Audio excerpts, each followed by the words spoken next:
First of all ನಾನು ಅಲ್ಲಿ ಕೂತ್ಕೊಂಡಾಗ ಅಂದರೆ ಈ ಸಿನಿಮಾದಲ್ಲಿ ಇಲ್ಲ ಇಬ್ಬರೇ ಸೂಪರ್ ಸ್ಟಾರ್ ಇರೋದು. ನಾನು ಆ್ಯಕ್ಟರ್ ಅಷ್ಟೇ. ನಾನು ಯಾವುದೇ ಕಾರಣಕ್ಕೂ ಅವ್ರು ಮಾಡಿರೋವಂಥ ಕೆಲಸಗಳೇನು ಅಣ್ಣ ಸುಮ್ಮನೆ ಇರಿ ಅಣ್ಣ ಅವ್ರು ಮಾಡಿರೋವಂಥ ಕೆಲಸಗಳು, ಅವರು ಕೊಟ್ಟಂಥ ಸಿನಿಮಾಗಳು, ನಾನು ನೆನ್ನೆ ಮೊನ್ನೆ ಬಂದವನು. ನಂದಿನ್ನೂ 10 ವರ್ಷ ತುಂಬಿಲ್ಲ, 6-7 ವರ್ಷ ಆಗಿರೋದು. ಜಸ್ಟ್ ನಟಿಸಿದೆ ಅನ್ನೋ ಕಾರಣಕ್ಕೋಸ್ಕರ ನಾನು ಯಾವತ್ತೂ ಕೂಡ ಈ ಸಿನಿಮಾದ 3ನೇ ಸೂಪರ್ ಸ್ಟಾರ್ ಅಲ್ಲ, ಇಬ್ಬರು ಸೂಪರ್ ಸ್ಟಾರು, ನಾನೊಬ್ಬ ನಟ ಅಷ್ಟೇ.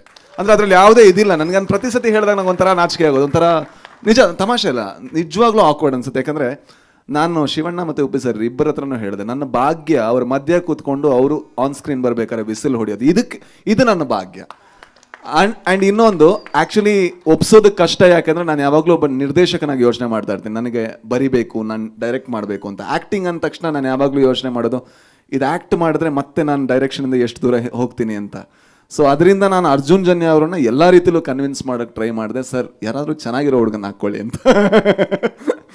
ಆದರೆ ಇವತ್ತು ಅವ್ರು ನನ್ನನ್ನು ಒಪ್ಕೊಂಡಿದ್ದು ನನ್ನ ಭಾಗ್ಯ ಅಂತ ಅನ್ಕೋತೀನಿ. ಯಾಕಂದರೆ ಒಬ್ಬ ಕನ್ನಡಿಗನಾಗಿ ಒಂದು ಒಳ್ಳೆಯ ಕನ್ನಡ ಸಿನಿಮಾ ಬರಬೇಕು, ಆ್ಯಂಡ್ ಅದನ್ನು ನಮ್ಮವ್ರು ನೋಡಬೇಕು, ಜೊತೆಗೆ ಹೊರಗಿನವರು ನೋಡಬೇಕು, ಇದು ನಮ್ಮ ಸಿನಿಮಾ ಅಂತ ನಾವು ಎದೆ ತಟ್ಕೊಂಡು ಹೇಳಬೇಕು ಅನ್ನೋವಂಥ ಸಿನಿಮಾಗಳನ್ನು ನೋಡಬೇಕು ಅಂತ ಭಾಳ ಆಸೆಯಲ್ಲಿರುವಂಥ ಒಬ್ಬ ಪ್ರೇಕ್ಷಕ ನಾನು. ಆ್ಯಂಡ್ ನಾನು ಇವತ್ತು ಈ ಟೀಸರ್ಗಿಂತ ಮುಂಚೆ ಅರ್ಜುನ್ ಸರಿಗೆ ಫೋನ್ ಮಾಡಿ ನಾನು ಹೇಳಿದ ಒಂದೇ ವಿಷಯ, ಸರ್ ನೆಕ್ಸ್ಟ್ ಸಿನಿಮಾ ಏನಾದರೂ ಬೇರೆ ಲ್ಯಾಂಗ್ವೇಜಲ್ಲಿ ಡೈರೆಕ್ಟ್ ಮಾಡಿದ್ರೆ ನೀವು ಮತ್ತೆ ಸರಿ ಇರಲ್ಲ, ಕನ್ನಡದಲ್ಲೇ ಮಾಡಬೇಕು ಅಂತ. ಅದು ಯಾಕೆ ಹೇಳಿದೆ ಅಂದರೆ, ಅವರಲ್ಲಿ ಒಬ್ಬ ಶ್ರೇಷ್ಠ ನಿರ್ದೇಶಕನನ್ನು ನಾನು ನೋಡಿದ್ದೀನಿ. ಅಂದರೆ ಅವ್ರ ಬಗ್ಗೆ ಸ್ವಲ್ಪ ಮಾತಾಡ್ತೀನಿ. ಏನಂದರೆ, ಒಂದು ಸಿನಿಮಾದಲ್ಲಿ 60 ಪಾತ್ರ ಇದ್ದರೆ ಆ 60 ಪಾತ್ರಕ್ಕೂ ಡಬ್ಬು ಮಾಡಿ ಅದನ್ನು ಫೈನಲ್ ಮಾಡಿ ಅದಕ್ಕೆ DTS ಮಾಡಿ ಬೇರೆಯವರು ತೋರಿಸುವಂಥ ಒಬ್ಬ ಹುಚ್ಚ ಭೂಮಿ ಮೇಲಿದ್ರೆ ಅದು ಅರ್ಜುನ್ ಜನ್ಯ ಮಾತ್ರ. ಯಾಕಂದರೆ ಯಾರಿಗೂ ಸಾಧ್ಯ ಇಲ್ಲ ಸರ್, ಇಂಪಾಸಿಬಲ್. ಒಂದು ಪಾತ್ರಕ್ಕೆ ನಾವು ಡಬ್ ಮಾಡೋದ್ರೊಳಗೆ ಸುಸ್ತಾಗೋಗಿರ್ತೀವಿ. ನಾನು ಅವ್ರ ಸ್ಟುಡಿಯೋಗೆ ಹೋಗಿ ನೋಡಿದ್ರೆ ನನ್ನದೊಂದು 2 ಸೀನ್ ಬಿಟ್ಟಿದ್ರೆ, ಯಾಕಂದರೆ ಜಾಸ್ತಿ ಕಿರ್ಚಿದೆ ನಾನು ಅದಕ್ಕೋಸ್ಕರ. ಬಟ್ ಎಲ್ಲ ಸೀನ್ಗಳ ಎಲ್ಲ ಪಾತ್ರಗಳು ಯಾವ ಥರ ಮಾತಾಡಬೇಕು, ಯಾವ ಟೋನಲ್ಲಿರಬೇಕು, ಇಷ್ಟು ಹುಚ್ಚು ನಾನು ನೋಡಲೇ ಇಲ್ಲ. ಜೊತೆಗೆ ಈ ಸಿನಿಮಾ ಆಗ್ತಾ ಇರಬೇಕಾದ್ರೆ ಆಗ್ತಾ ನನಗೆ ಭಯ ಆಗೋಕ್ಕೆ ಶುರು ಆಯಿತು. ಇದು ಚೆನ್ನಾಗಿ ಆಗ್ತಾ ಇದೆ ಗುರು, ಏನಾದರೂ ಸ್ವಲ್ಪ ಅವಸರ ಮಾಡಿದ್ರೆ ಹೆಂಗೆ ಅಂತ.